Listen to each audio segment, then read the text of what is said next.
here's a story about a pianist primarily, but also a story about somebody discovering their humanity, coming out of their shell, realizing there's a bigger world, becoming less obsessed about one thing, and realizing that there's an awakening of sorts.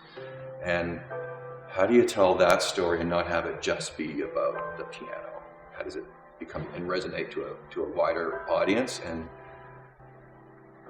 become about all of us and not so laser focused on the piano? What I try to do, and what I try to do with every play, I think, is to not know anything, except for maybe some gut instincts, and maybe have some ideas, maybe to offer to a designer or to a composer. But when we sat down, it really was that collaborative and that much of a conversation. The script doesn't have a lot of offers in it as to where music should be or what music should be. And so it was more sitting down and going, okay, this could be anything, so what do you think?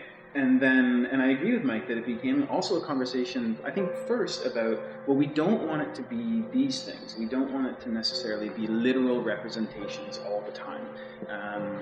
But what we do want it to be is evocative. We do want it to push the story forward instead of trying to only be things from the past.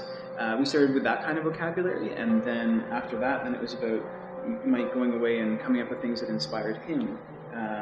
And then bringing that as his, in a way, his script. Like I wrote a play, and then he wrote a play, and then we put those two plays together and said, okay, great, they get along, but how could they get along better? So that was the process.